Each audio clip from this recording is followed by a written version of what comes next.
do you have, how should I put this, like an example of how you would either lure the client or trying to sell a product to the client? Do you have like an example? Yeah, and I don't think luring is the right word, because if you're luring any client, they're probably not going to buy it. Okay. Right? Yeah. There have been times... The right word should be, instead of lure, it's like more like... Convince is a better word, but I'd say... Okay. What I would do is... And my whole thing was to try to find clients that actually needed our product. Okay. Because what you're trying to do is... Selling a solution to the problem. That's all you're trying to do, is you're trying to sell a solution. But I would say if you want like an example, my typical phone call, you either go on Google or Yelp, okay, and try to find restaurants. So let me take a step back. So if we weren't selling to restaurants and I was selling to businesses, I'd go on LinkedIn Navigator. I'd find somebody, maybe the purchasing manager or maybe somebody in the department that we would work for, and I try to connect with them and then try to get them on a call. But because these are restaurants and they're not necessarily on LinkedIn, you're going on Google, you're going on Yelp, and you're literally just cold calling. Dang. Okay. Asking them if there's what we call qualification questions, right? There's a list of qualification questions that you want to basically know: do they have a current contract with a point of sale? How many point of sales do they need? What's their timeline looking like? And then you don't ask for budget, because in the case of the first company I worked for, our product was actually very expensive. So a price was never brought up on my end because I didn't want to scare them prematurely. Yeah. I'm trying to learn as much as I can about them, create a picture of who they are, and then using that information, being like, hey, listen, like we can help you here and there. 1 or 2 points. Like, I'm not going to be like, and I can help this and I can do this and I'll bring in more up. Because then they're like, that just sounds like bull. Yeah. Well, you pick 1 or 2 things and you say, hey, I'd love to talk more to you about this. I have a specialist who actually can go over this and see if it would work for you. Let me know a good time that works for you. I don't ask them if they're down for it, right? Let me know a good time. Right, okay. You figure out a time. Hey, I can't do it today. Well, you can't do it today. I get that. Well, I'm free anytime this whole week. Do you think we can do something on Friday?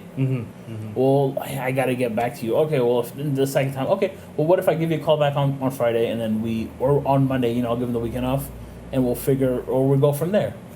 But the whole thing was just trying to find people that actually wanted it, because the worst thing to do is to bring someone on that doesn't give a crap about it, because you're wasting everyone's time. Everyone's time. Okay, I see. But I will say, I have been, and I'm sure other salespeople have been guilty of, end of the month, you got to meet your quota, and that's when you lure someone in. That's when. And that's a different charm, but you try not to do that. You try, okay. Yeah, because you don't make money off of that. Yeah. Okay. How about as a seller? Do you have any? Because what you just told me right now, is that more SDR type of stuff? That's 100% SDR. So then, as a seller, do you have, I guess, strategies or tricks or tips of how to sell something to someone? Like, do you have a process? Yes, I think the main takeaway as like being a seller, being an AE, is to understand your client. Okay. Because I say that, look, as an SDR, your whole job is to learn about the company, right? Learn about them, do all this. You're doing this over a 15-minute phone call or less.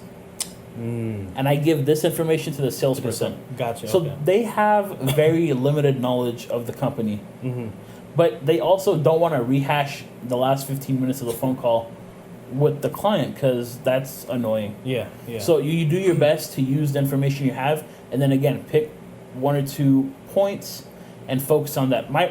When I was an AE, so when I was a salesperson, I would look at the notes and be like, oh, okay, so one of the things like for the point of sales, one of the big things was having the ability for your employees to clock in and clock out. So do payroll right on your point of sale. So I'd see that. Philip is interested in payroll. Okay. I'd be like, hey, Phil, blah, blah, blah, a little bit of chit-chat. So how do you currently go about your payroll? And then you tell me, so we have timesheets, I'm stamping it. geez, I bet it takes a lot of time, and I'm sure it's kind of messy because employees don't really care that much about the business as much as you do. Am I right? Mm-hmm. Like, yeah, dude, I put my life saving into this. Like, I know, and then, so, you know what I do? I'm working him a little bit, Gotcha, little by okay. little. And then I show them how we do it. Mhm. All you do is you have your employee click and clock out. And it's so, like- so you're basically showing how your product or your solution is much more better, or it's more efficient than whatever they have. Yes, and I think the main key takeaway that I keep saying this is to focus on one or two things. When I first started, I saw it, bro. It'd be like, oh, and it does, like, for example, it does the payroll, and you can calculate your taxes, and then you can see how many items you sold. And the guy didn't care about any of that shit.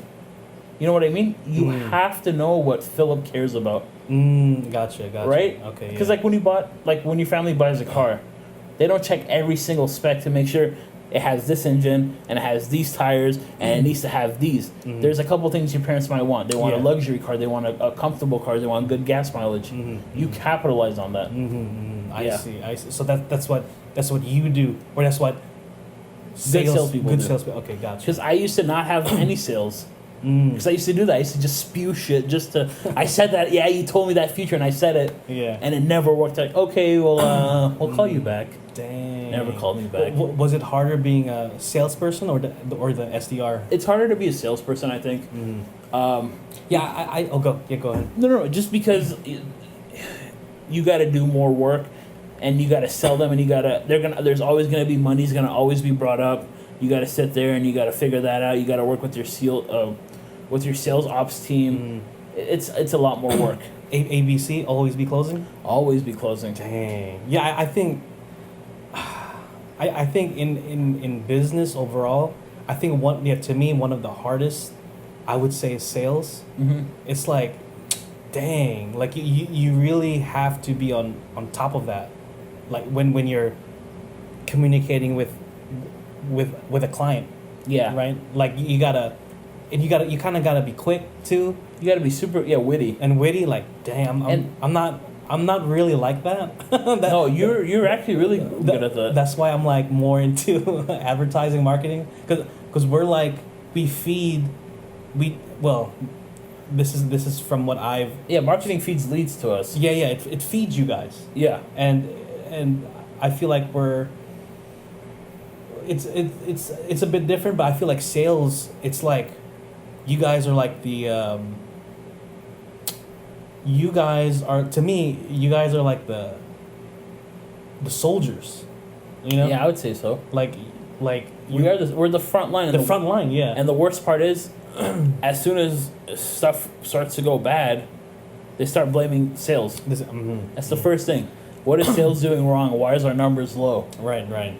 And that becomes an issue because a lot of times it's not just sales. Sometimes it's expectations that are set too high. Right? It's, for example, being at the company who, the one I was working for, we were sort of established 10 years ago. 10 years ago, we were the biggest company. We're the first company to introduce point of sales to the new market. But that technology has since gotten old.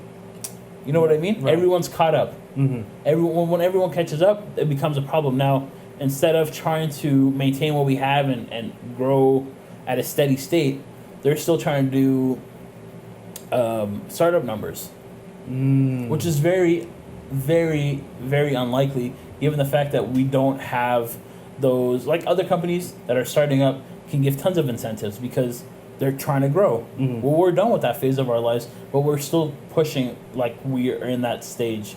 So having bad expectations is bad. But yeah, going back to what you said, sales is usually the first one to take the blame for that. Right. And I gotta hand it to sales. Like, I mean, like at the end of the day, if you're not selling, right, what happens to the company, right? Yeah, we are the front line. The one of the bad things about sales is when it hits, and when it doesn't, it doesn't. Like the highs and the lows are real. You know what I mean? I've had months where I want, like, our goal was to try to get, like, as an SDR, your goal is to try to bring in 30 clients to do demos. A month. And sometimes I'd have 50 and I make a really fat paycheck. Has there been a time where you didn't reach that? Yeah, and then there's other times where you don't reach, and then you're freaking depressed. And you're like, they're gonna fire me this month, and I'm not getting paid this month, and there's a million little thoughts. So yeah, what happens if you don't meet that quota? Well, so if you don't meet that constantly, you're out. There's no. But if you if you do once, what am I trying to say? Like if 1 month you have a bad month, it's not a big deal. What if it's like 2 months? In 2 months you're gonna hear from them. If it's 3 months, yeah, you're out. Okay. Yeah. Dang. Cutthroat business, huh? It's cutthroat, Sales. but it's when it hits, it hits. You know what I mean? Yeah.